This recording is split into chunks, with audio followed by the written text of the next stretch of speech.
Hello and welcome to episode 34 of Entertainment of Excellence, the podcast where we talk about films, TV, all of it. Hi, I'm Ollie. I'm Thom. And I'm Ben. And today we're going to be talking about the 2015 film Room. This will contain spoilers.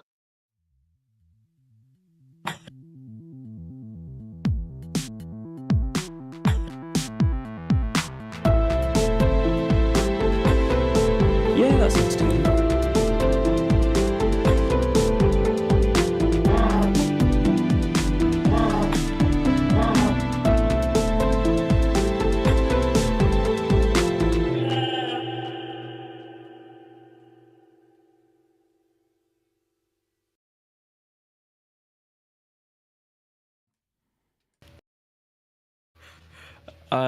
Hello. Sorry about last week. We didn't have an episode last week because there were some technical issues, so we did what all strong people do and gave up. It does mean, though, that we're going to have a new perspective on this. So this is the first film that we've watched, and then we've just stewed on for a week. A whole week. Sometimes more if you're organised. I'm sure Ollie was organised. I watched it a day or two in advance. I just want to say that before we start that a bit of a content warning, because there will be like themes of abuse and domestic violence in this, so be warned. Okay, so The Room follows Tommy Wiseau's character Johnny as he... Sorry, I was reading the wrong Wikipedia summary. Oh no, how awful. Yeah. Wait, what? We're not doing that film. Ollie, did you watch the... Wait, we had a whole week to watch the right film, but we did. didn't. I mean, I can see how you get that mixed up. You know, both really well critically acclaimed. Yeah. Both praised for their high quality acting. Yeah, you got to make sure there is no the. You don't get a the. Or like stick the Just suffix wrong. 2015. Yeah.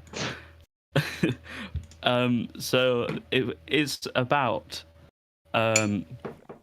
a woman and who's basically trapped in like a shed for 7 years, and she's abused by this guy who's trapped at Old Nick, and leaves her with a son that has grown up only knowing this tiny space inside Room. Whoa. And then when he turns 5, she tells him about the real world, and then they escape the Room and try and like assimilate to the outside world, so you get to see what it's like for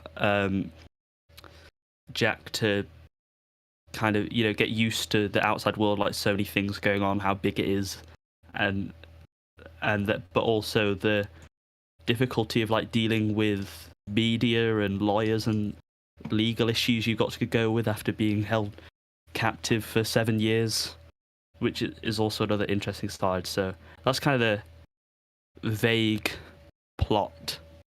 Yeah. Yeah.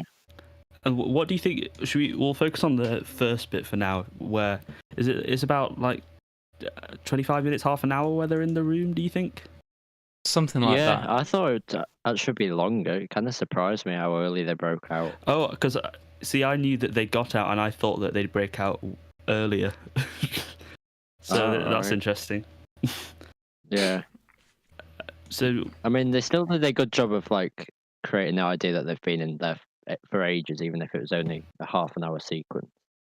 It didn't feel like it was unfaithful to the amount of time she'd been locked up. It definitely helped show that with like, I think there was some montages, and you get to see the main way it does it is by like every little part of the room has some kind of story to go with it. You know, like anything Jacob's made, like he's made like a lot of weird models and paintings and things like that. So everything feels like it has history, which is how you know that they've been in there a long time. Yeah. And you kind of get Jacob's narration to describe everything about Room. Jacob is the actor. Jack Jack is narrating. Yeah.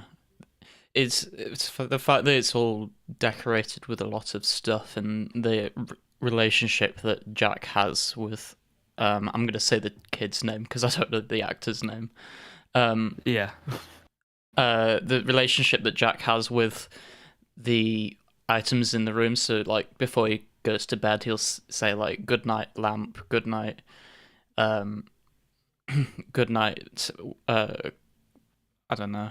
Oh, skylight. Wardrobe. That was one. Good night, wardrobe. All of that stuff. Skylight is the big one. Yeah. And you do get this impression that they've been here a long time, and especially, I guess it's more so with Jack as to the way that he's clearly not known anything different to it. And especially when, like, about halfway through this sequence in the room, when Joy's like, there are people outside of the room, stuff that's on TV is real, and all of this, and the way he just shuts down and completely refuses to believe it. Which, if you think about it, most people would be the same if that's all they actually knew, because it's just a sudden, like, complete 180 on your whole worldview you've had your whole life. And I think the portrayal of that by the child actor was, like, amazing. It was, because child actors are never like to the standard of like professional adult actors, but I think compared to a lot of other child actors, this one was really good. He really embodied the role and was not just believable, but you could like empathize with him as well. And there was nothing I really said that I could see that kind of broke the illusion, I think, which is a lot of problems with other ones. Yeah, all the performances in this were really good. I mean, I'm sorry, but it's one of those child actors where they got an 8-year-old to play a 5-year-old. Oh, unwatchable. Oh, right. But he didn't look 5. No, but it's always difficult. You're not going to get a good performance out of a 5-year-old, are you? But apparently they went through like dozens of child actors, and I can see why. You need to have a really good performance, because in this, I mean, apparently it's even more so in the book that the story relies on Jack, but a lot of the weight goes on him. It's all through his eyes, so that relationship with Jack and his mother needs to be really strong, and a lot of strange emotions need to be shown, just like being excited about seeing trees and stuff like that. So he did a really good job. And because we're just talking about like the bit in Room now, we'll talk about Brie Larson's performance later, because that plays more of a role when they actually get out. I mean, something just to say quickly about her is that the fact that she was abducted, what was it, when she was 17? So, like, even then, she doesn't really have a great understanding of the world. So, like, all the change going on around her in the world, it also obviously significantly affects her as well. Yeah, it was quite definitely shocking when you found out that she was 17, because that she's never actually been able to have she would have had like a full-time job. It's still in school. And now she's being forced to raise this child, and it's a pretty awful situation that she's in. And I think one of the things that helps make the film watchable, even with such the like awful subject matter, is the fact that it's through Jack's eyes. Yeah. So if you did the same film but it was from the perspective of I think it's called Joy, it would just be so depressing. Yeah. Like I wouldn't be able. I don't know, that would be too much, I think. But it's this, because it's through Jack's eyes. There's this whole theme of hope.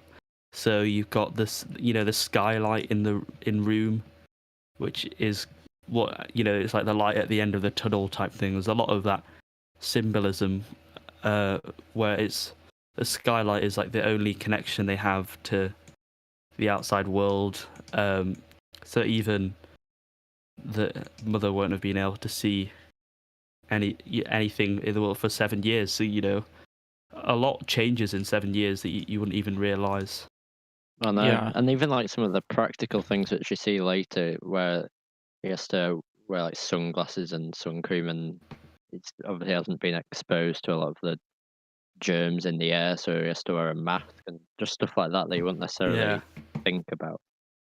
Yeah, and it's quite clear that the world has moved on in 7 years. So, for example, I think the mother's parents got divorced, which would have been like a huge blow to her, because when she was abducted at 17, she was telling Jack about this this sort of idealized house with a hammock and two parents who love her and stuff. And when they finally get out and go back to the house, I think it was kind of symbolic that the first thing Jack noticed was like, where's the hammock and stuff.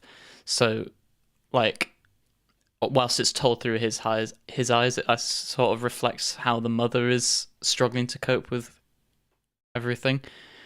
Because like, she's been, for 7 years, she's been holding out hope that one day she'll return to the home that she came from, and everything would be normal again. But instead, she has to adjust to this new family life with Leo, who's her mother's boyfriend, and she has, what was the term? Was it like down days? She for what? When Jack's, like, it was mentioned in Room as well. When they were in the room, Jack was like, she has her down days or something, which is obviously just days she gets really depressed and can't focus and can't cope with everything. Yeah, I don't actually remember that bit. I think it's just in a couple of the monologues of Jack. Yeah. Just really shows the effect that this would have on a person. Yeah. One thing that is really interesting for me is like how they filmed everything to do with Room, as in the actual room itself. So, because at the start, when you see, the first half an hour, it doesn't actually feel like claustrophobic. It felt like quite a wide space. Yeah. And then later in the film, they come back to it, and it's so tiny. And I thought it was a completely different set, but it turns out it is actually the same set. And they did things like they made sure that the camera lens was always in the room itself. So the back of the camera might not have been, but your viewpoint would have been from inside Room. But they basically use really wide lenses and blur the backgrounds so that it felt like a wider space than it was. And then when they come back to it, everything's in focus, so you can kind of just see how it just looks a lot more awful. But I think the reason they make Room look a lot bigger than it was is so that you can empathize with Jack.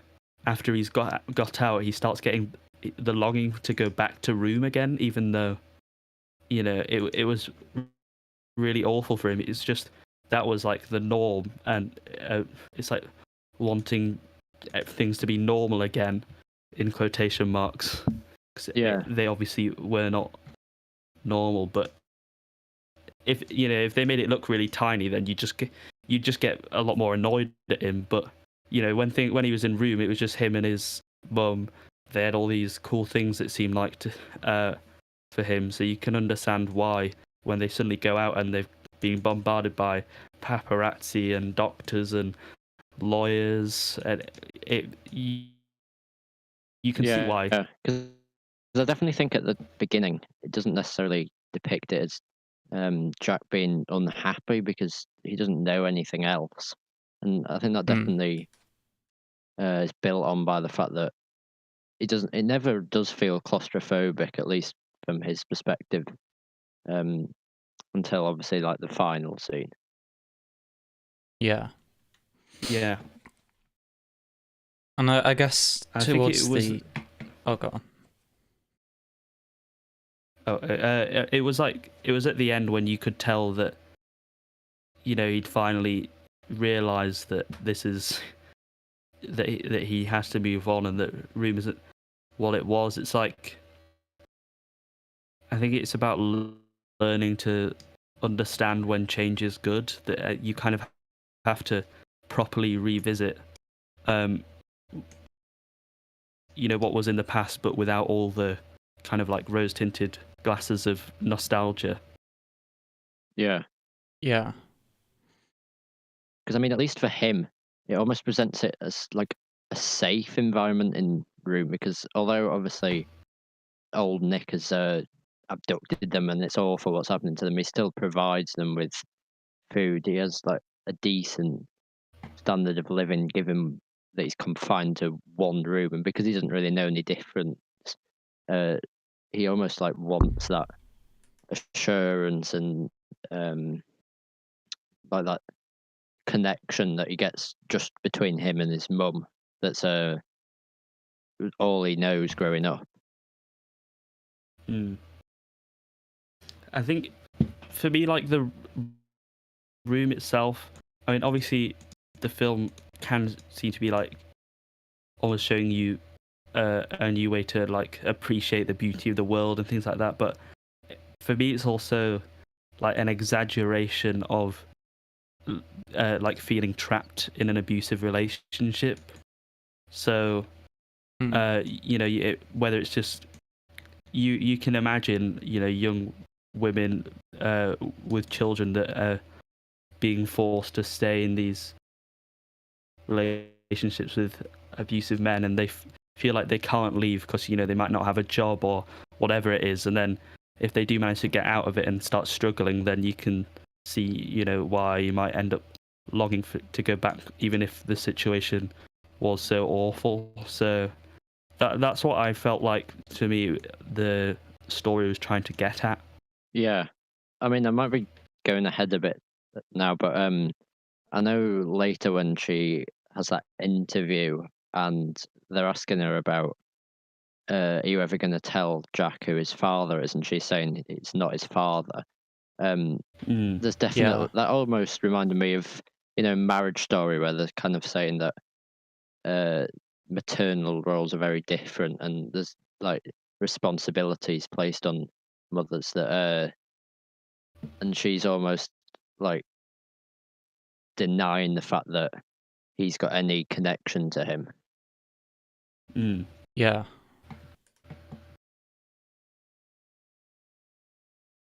It is, yeah. I mean, it is a really interesting premise, because while it does have the dark and gloomy stuff, I guess we'll move on to when you come out. I mean, obviously at first everything's really overwhelming for him. In fact, I'll just say, like, that was a really tense scene, though. You know, when he gets in the rug and in the back of old Nick's pickup truck. Oh yeah, I was practically screaming at the screen, like, "Get out, do it, please, quick, or else he'll catch you." When you expect, because it feels like it's just gonna be some like an interesting premise for a drama, but then you get this like really tense. It's almost an action scene, not really, but it is like, whew. It's very, very intense. But then, as the film progresses, and at first kind of like being scared of these new things in the world, but then it, like, as he learns to appreciate everything, like the view above the city and how everything's like constantly going, there's things he starts to enjoy. I think that things are like still going, like, you know, everyone's always busy, there's people everywhere, and it just made, you know, me appreciate like the kind of whole scope of the world, because a lot of times, you know, you can get films that aim to make the world feel small and insignificant, but this one for me kind of like showed how how big it is, how many people there are, how many things you can do, all the opportunities and things. So that was another good reason to have it from Jack's perspective, is that you can kind of see this wonder of experiencing the world. Yeah. Yeah. Yeah. Sorry. But do you think it was? I felt like it was quite critical of like the way that you like prosecute someone after leaving. You know, any abusive thing, whether it be like, even if it's just, you know, you'd be robbed or something, just having to deal with like press and lawyers. It was quite critical. You know, lawyers saying that my fee is expensive, you're gonna have to pay me somehow, and even just one prime time interviews gets you a lot of money. Oh yeah, and it kind of shows like that was definitely a line that stood out to me. The fact that I know I was like, I didn't really, realize how predatory that these officials these kind of interviews are. can be. Like, yeah, like people that are really desperate, and you're like, why would you go on TV and embarrass yourself like that? As well, you know, they might need to. This is the only way they can pay their lawyers' fees or whatever it is. It kind of gives you a different perception on if you end up like seeing something on TV and there's an interview with someone, you've kind of got in the back of your mind, wait, maybe they were pressured into doing this because they couldn't afford some legal fees or whatever. You know, it's kind of given me a bit of a different perception in that sense. I found that, it was really explicit in the fact that Joy really did not want to go on TV, and you can absolutely sympathise with her there, because, you know, she's just been through a really incredibly stressful situation, like a horrible 7 years before that. Her whole life's been turned upside down and then turned upside down again. But now, like, she kind of has to go on and do like one interview, which she clearly doesn't want to do. And then, you know, the interview does start off like being, I think it was like showing the sort of way that they pretend to be nice, because they were all like trying to keep her comfortable. You don't have to answer any questions you don't want to. But then they kind of like pressured her with stuff like, when are you going to tell Jack about the father? When are you going to are you sure you've been a good mother, or stuff like that? You know, it's I felt that they were really loaded questions, and yeah, I mean, the one that really like annoyed me was the one saying like, did you ever think of asking Nick to like drop him off at an orphanage or something? Oh yeah, and that it was horrible. Starting to. It was like they were blaming Joy for keeping him in those conditions, even though it's obviously not her fault. And it's like, I don't know. It just felt like such, like, you know, the media just want a kind of striking story, and they, you know, blow up controversy and don't care about you know, the fact that they're actually dealing with people. Like that interview. Oh, for me, it felt like that was what drove her to attempting suicide in the bathroom.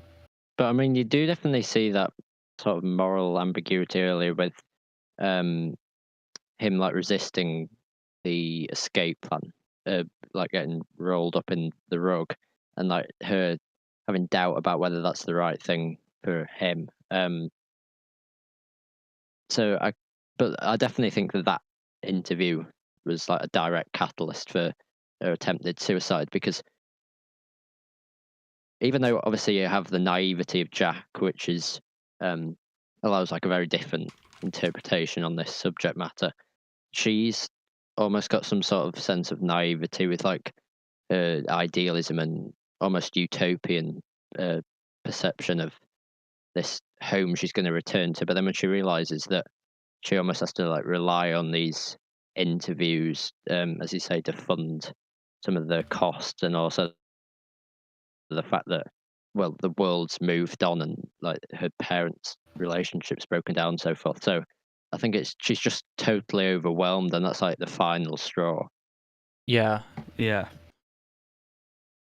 That's another like a really, I mean, it is in a different way. It's an intense scene, but that was pretty awful because everything's through Jack's eyes. It's like even worse seeing, your own mother choking on after obviously having a whole bottle of pills on the floor. Like, it was quite awful. Yeah. But they managed to balance, the moments like that with just like the nice kind of relationship that's built with Joy's stepdad, with Jack.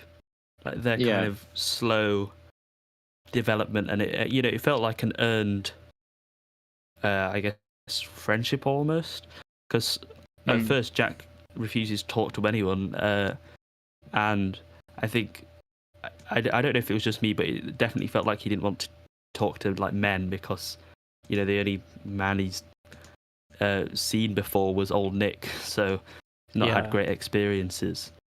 So that like relationship development is, I mean, it's just obviously it's a nice wholesome thing to see, but also is another representation of Jack kind of moving on from his entrapment in Room. Yeah, and then you have like the idea when he lets his grandma cut his hair off, and like that, there's bravery or something that his mother needs as strong more than he does. Yeah, that was a really good moment. But then, obviously, he doesn't understand why his mum is so is saying that saved her, and he just doesn't get it. Because you get some moments of like wholesomeness just pulled away from you, like Joy's dad refusing to look at Jack because it's like this constant reminder of Joy's abuser. Yeah. So he just can't like handle it, and that's like a really difficult thing to deal with. But yeah, I suppose that is William H. Macy plays him. He was in the Fargo film, so he's a lad. He does very well at being a distraught father. Yeah. I guess the one thing that's sort of constant throughout the whole film is sort of Joy and Jack's really strong bond and love for each other, because that's sort of what ties everything together.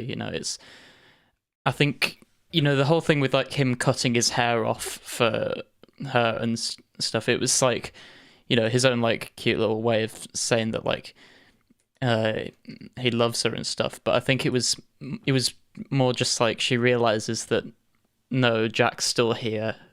I need to be there for him, and that's what sort of makes her get better and everything. And because that there's also something similar to that sort of motivates him when he's breaking out of Room, because he's always got the reminder of her with like her bad tooth that fell out, and in a normal everyday context that would be seen as a relatively insignificant and innocuous thing, but to him that like symbolizes his mum, and it's really meaningful.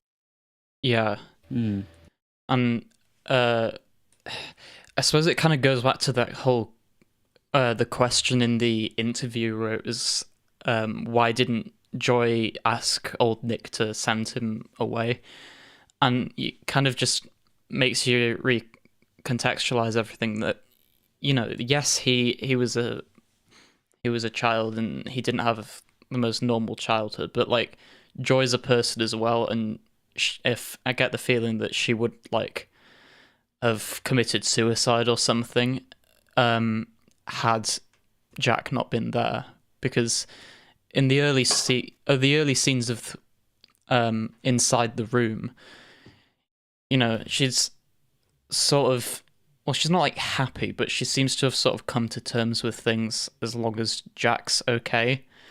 So you really do get the impression that he's the only thing keeping her going, and had she sent him away, which, wouldn't have crossed her mind, she wouldn't have had anything to, I suppose, live for. Yeah, because there's the idea created that she has tried to resist this before, because she said she has tried to fight old Nick, but like other times when she tries to resist, like one time he cuts the power.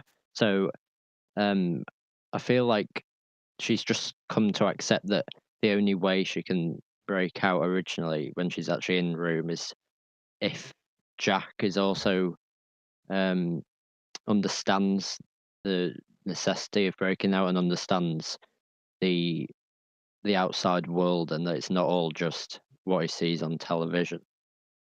Yeah. Definitely.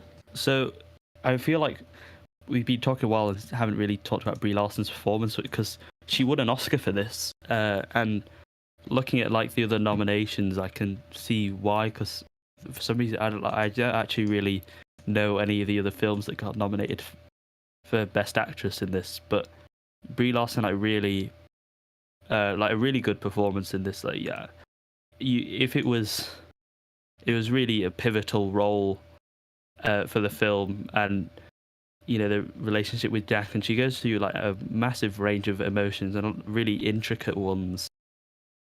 Like the thing of where she's thanking Jack for sending his hair, but he doesn't like get why it's important, and it's like that like weird mix of emotions for her is really good, and her getting out for the first time, and I mean, she did really, really well in this. Yeah, definitely. I really like that.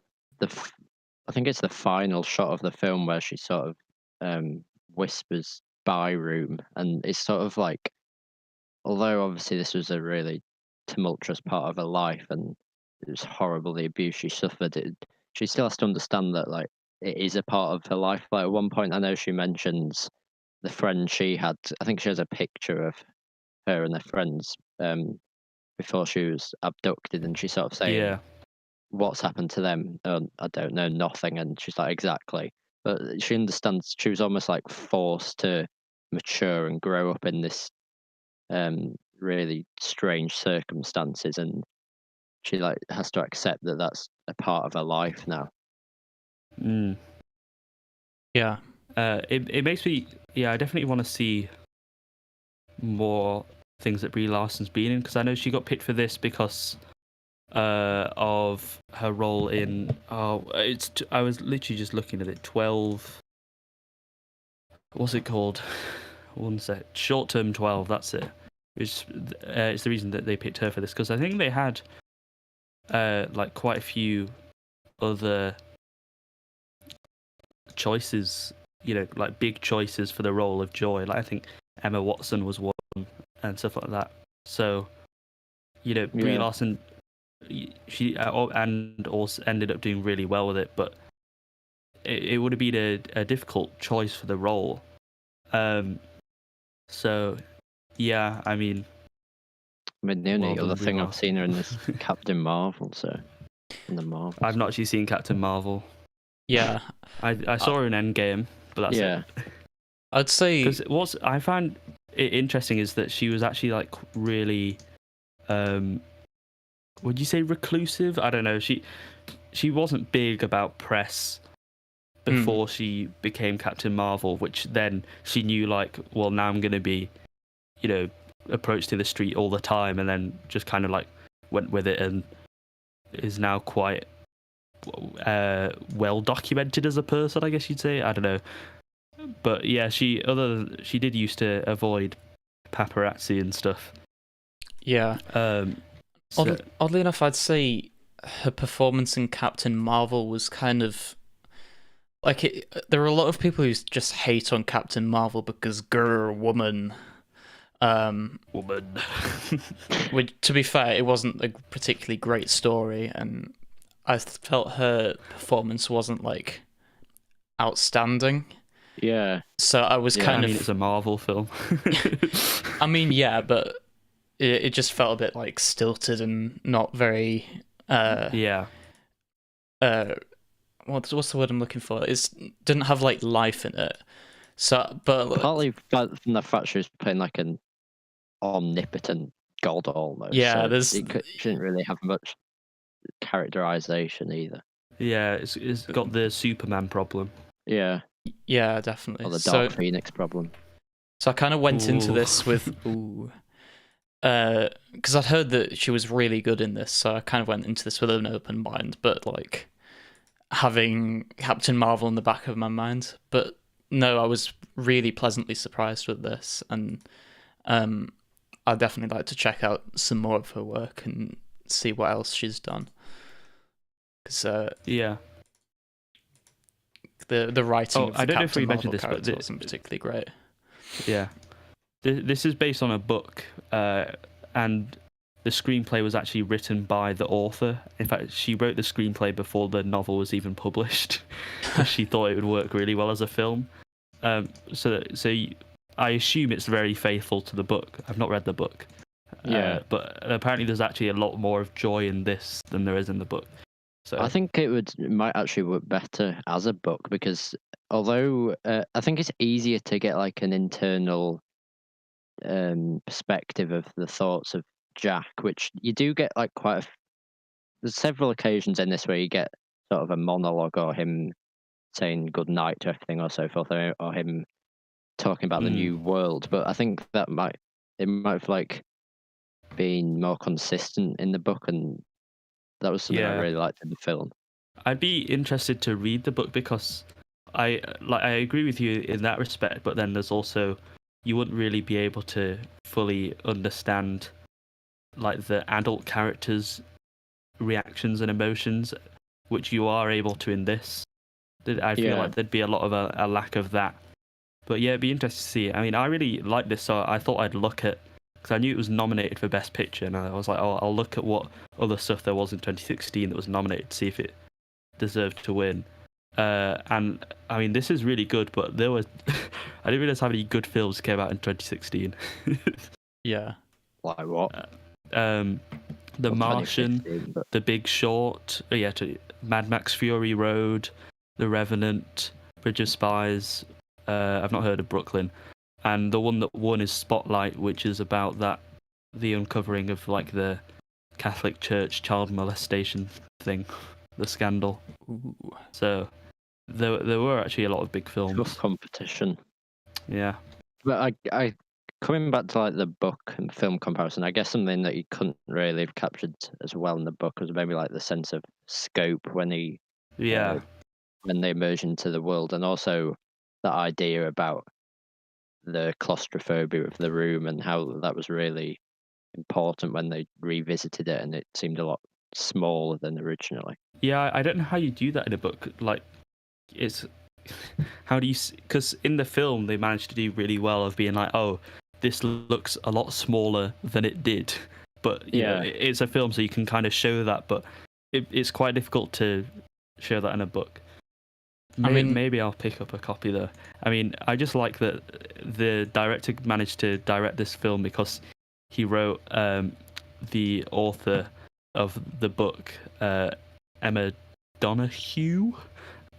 I don't know how you pronounce that last name, but he wrote her a 10-page fan letter saying like, please let me write, please let me do a film.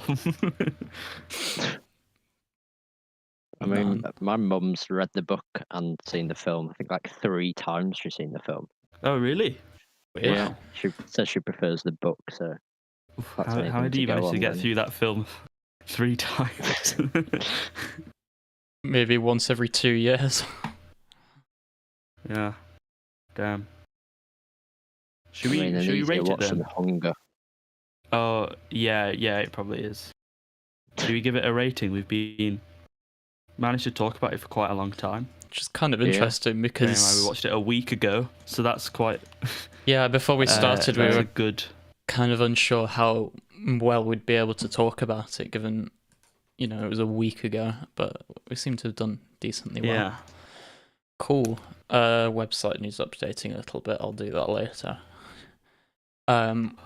That's a great plug for the website. Yeah. If you want to come and see our outdated website before it gets updated, go to entertainmentofexcellence.weebly.com, be a part of history. Yeah, screenshot it so you can compare it before and after. So this is one of the few films we've done that's in the IMDb top 250. So. Ooh. Ooh. Ooh. Who wants to go first? The one I feel like I'm probably gonna compare this with is Marriage Story, just because of relationship themes. Although actually they are very different, really. I think I actually might have liked this more than Marriage Story. I don't know if it's just because it's more recent. Which is setting it up for a very high rating already. You gave Marriage Story an 8. I know. Wow. Okay. So yeah, it's looking good. But because we're obviously Charlie Kaufman stans, and I kind of like sci-fi weirdness, I'm not gonna put it at the same level as Being John Malkovich. So I'm gonna go in between and say 8.2. But that is above the other Charlie Kaufman one, so scandalous. Damn. Well, again, I'm going to compare it to Marriage Story, given they're not identical, but they have sort of similar themes. I liked Marriage Story the least out of all of you, I think. Yeah, Ollie was 7.8, Thom was 8, I was 7.6.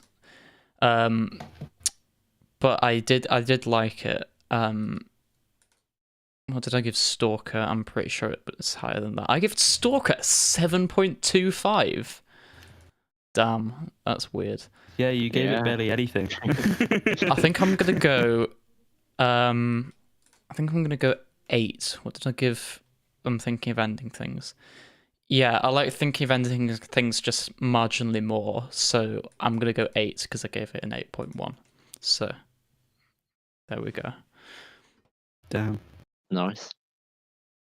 Yeah, I definitely think you can compare it to Marriage Story, but obviously it's very different, and I also preferred it.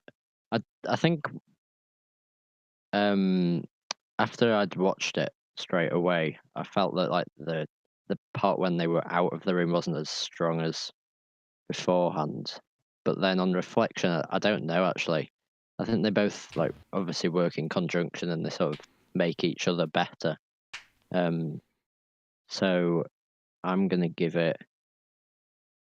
an 8.3. Ooh. What did you give it, Thom? What? What did you give it, Thom? Is that the same as a 8.2, didn't you? 8.2. Yeah. It's probably going to be 8.2. It rounds out at, isn't it? That is correct. It is 8.2, which is now not a 7. Ooh. We didn't have a 7. Yeah, sorry, it's actually 8.16 recurring. Oh, that's interesting. That's now our third highest film. So Even it's better made than it's the Oscar made that Brie Larson won. it's made it into. People will get confused if they think this is The Room and see it right at the top of our list. Ollie, you've rated this higher than Being John Malkovich. Did I? Wow. Ooh. Yeah. Well, it's the second highest rating. So this has made it into the Hall of Fame as our third highest rated movie ever. So there's a page on the website called the Hall of Fame where it's got the top rated movies or TV shows in each category. So right at the top, this will be replacing I'm Thinking of Ending Things as the third highest movie ever. Sorry, Kaufman. Third highest ever, and also third highest movie ever.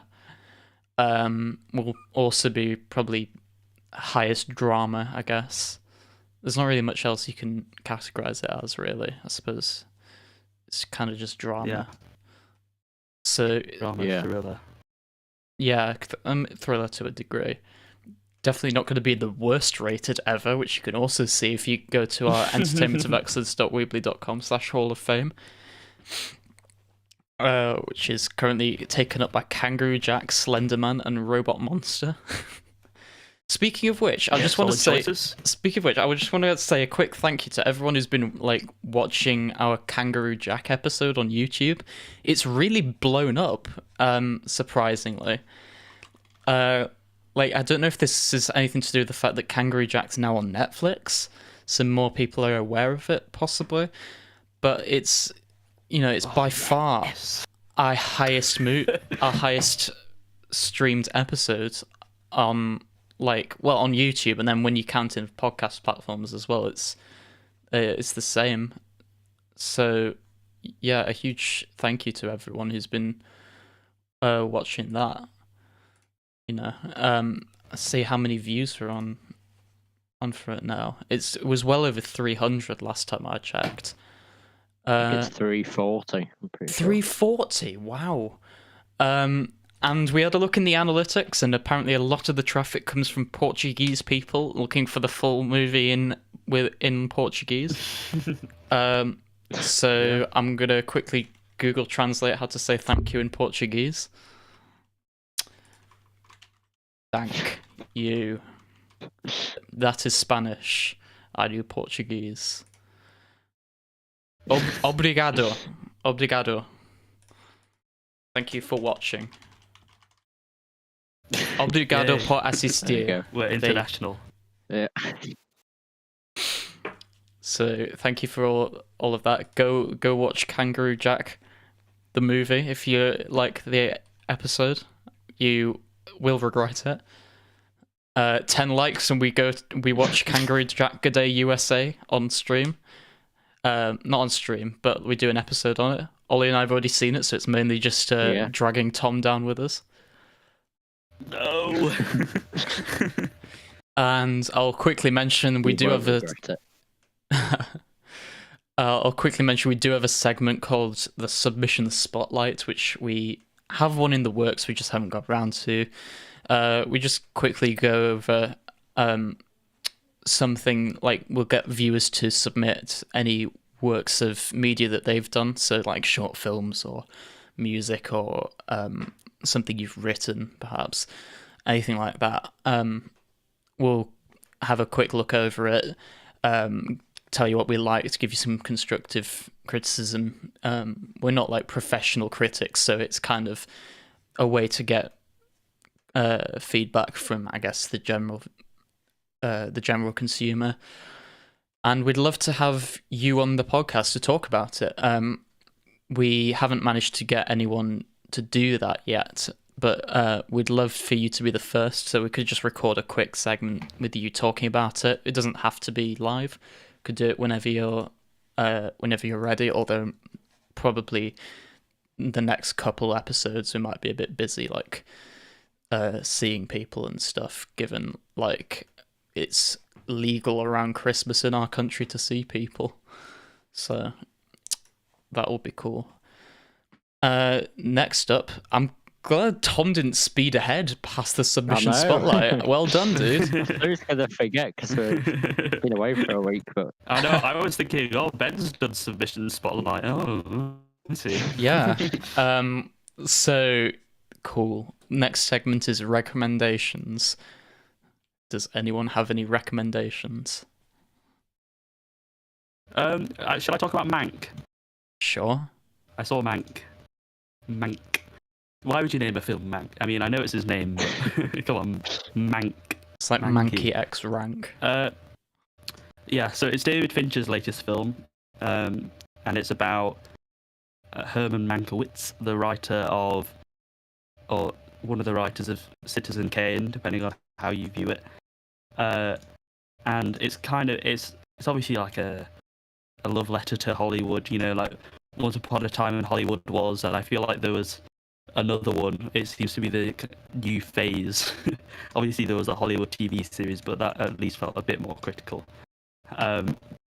It's about, especially the magic of the film, movies, and I mean on a technical level, I mean, like, it's really good. It looks beautiful. It's got great editing.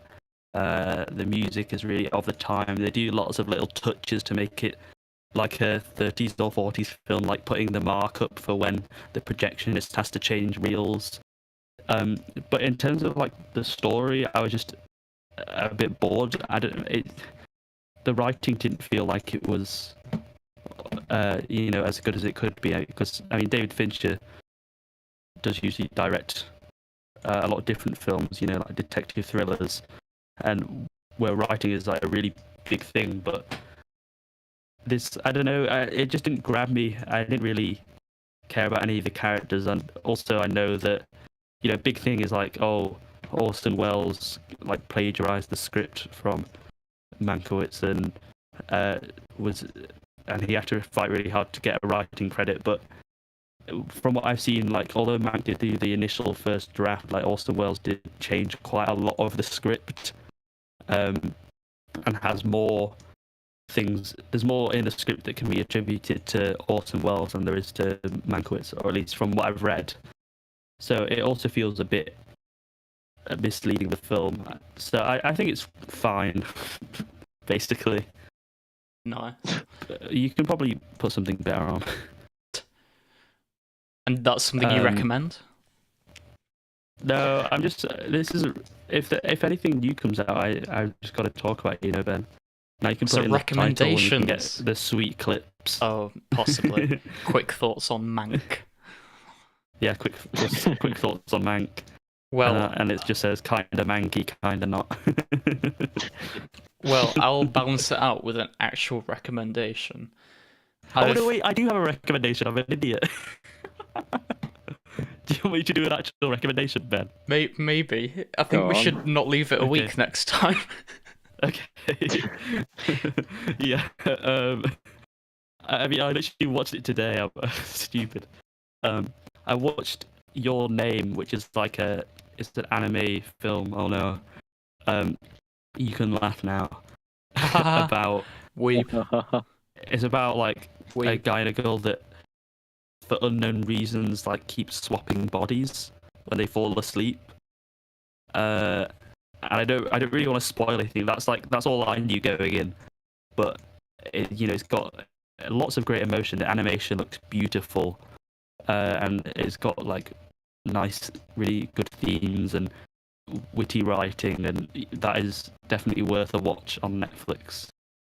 I think that might be on the top 250. So kind of like not that obscure, but yeah, you should watch it. It is really good. Groovy. Well, by the way, I didn't say much about it because I don't want to spoil anything. But it's not because I don't like it that much. I actually really liked it. I'm just trying not to spoil anything. Yeah. Groovy. Well, I have one recommendation, surprisingly. I mean, I'm pretty sure someone said the Clone Wars by now, so I won't say that. That's the reason I haven't been. I'm not I don't have any. Oh, by the way, Tom, you should watch the Clone Wars. Watch the Clone Wars. Oh yeah, I think I probably should actually. Everyone spam in the comments. Tom, watch the Clone Wars. Actually, what is the Clone Wars? I don't think I've heard of it. Is that to do with one Star War? No, it's a Harry Potter film. Okay. Is that the one where they have to get the ring? Yeah. That sounds right. Yeah. Yeah. Is it written by Charlie Kaufman? No, Yeah. George R. R. Martin, I think. Oh, he doesn't write anything. Go away. What are you on about? He wrote this. Yeah. That's what Anyway. he's been doing the past however long. George R. R. Martin wrote the Clone Wars. Yeah, that's the reason I'm going to give a music recommendation, given that's my sort of fallback whenever I haven't watched any movies or TV shows. I've watched the Clone Wars, but I've just been watching a lot of Clone Wars recently, so I haven't got around to lots of other things. But anyway, the music is the EP I Can't Go Outside by Channel Trez, which is a sort of house-influenced hip-hop album. So I've been following Channel Trez for a year or so now, because he's got this really unique sound that... oh, I like that voice crack there. He's got a really unique... I wasn't going to point it out. I have to make fun of myself, otherwise no one else will. But no, he has a really unique sound when it comes to sort of rap, because he's got this really deep voice, and his rapping consists more of sort of, I suppose, just reciting lyrics over the top of music rather than being like aggressive or focusing a lot on sort of weird rhythmic structures to stand out. He's very much laid back and sort of lets the beats take precedence. So, and the beats are all like really reminiscent of like Detroit 90s house, and also like some like G-funk influences, but like really chill and laid back, which is really different to like a lot of the rap that's out nowadays, which is more focused on being like loud and aggressive with sort of more trap beats. But anyway, this new EP particularly is really good. It's more, I want to say it's more a bit more experimental, given it has, well, it's more experimental for what you have nowadays. It's not really that experimental, given like if it was released in the 90s or whatever, but it's just a bit of a breath of fresh air. It's just chill to listen to and vibe to. The big track that everyone's talking about is called Fuego, and it features Tyler, the Creator, who works really well on the beat, who has a really great verse, and you can definitely hear some of his production in there as well. So, yeah, go and listen to I Can't Go Outside by Channel Tres. It's only like, it's like 20 minutes long. You won't regret it. If not, then if you don't like it, then I'd say give like the EP Channel Tres a go as well. And if that doesn't do it for you, then that's groovy. It's just my recommendation. You know it's good because Ben recommended it to me before the podcast. Hell yeah.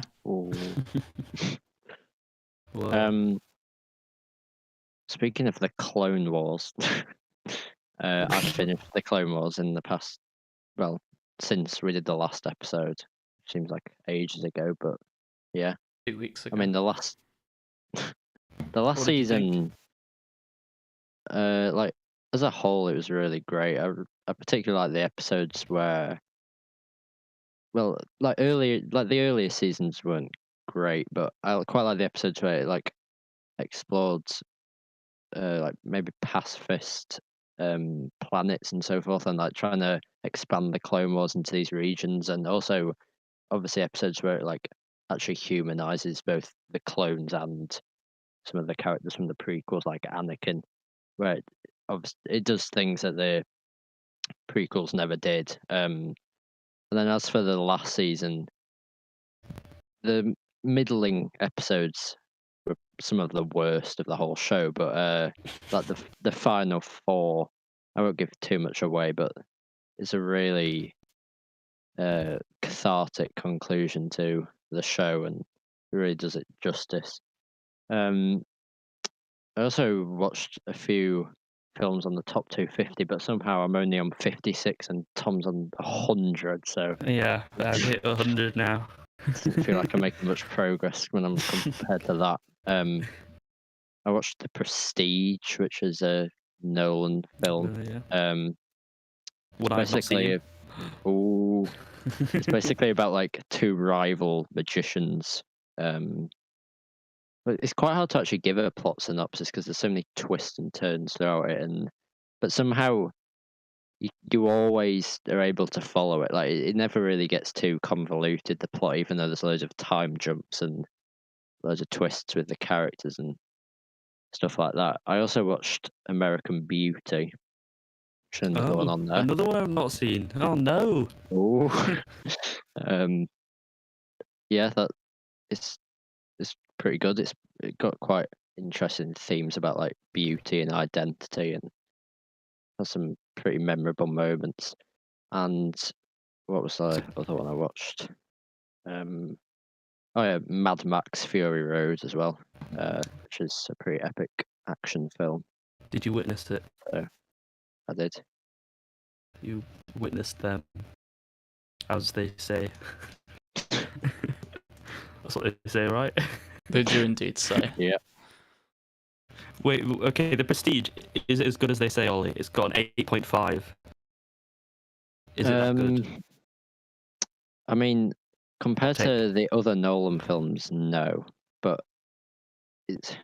I don't know, it's not an 8.5, I wouldn't say. But it's very enjoyable. I wouldn't say... Like, it doesn't really have that many themes or like a really coherent message or anything. It's just like quite an interesting plot. Yeah. I know it's based on a book as well, so you can't credit Nolan entirely. Yeah, I'll watch it. Why not? He's got some wacky stuff, I know, but I'll give it a go. I'll also want to watch American Beauty. That's been just like sitting on my list for ages. Yeah, it's worth a watch. Yeah, cool. Quite a few recommendations there. I know. Yeah. Keep you busy over the Christmas period. I now have to Talking not say of the Christmas period. Whoa. Should we say what we're going to do next week? We shall indeed. We're going to segue there. We're going to do the film Klaus, which I know absolutely nothing about, apart from the fact it's Christmassy, and we need a sort of Christmassy episode.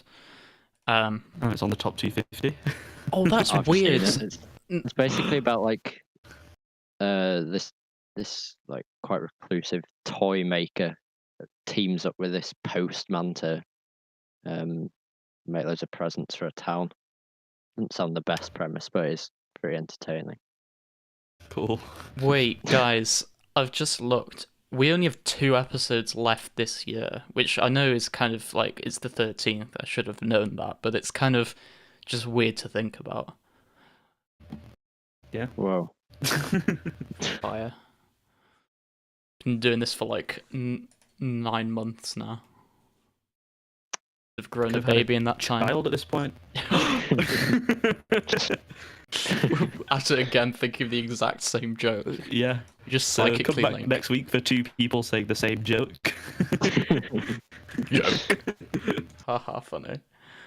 Cool. Haha, funny joke. Well, thank you for listening. Go and subscribe to us. Oh, we've got some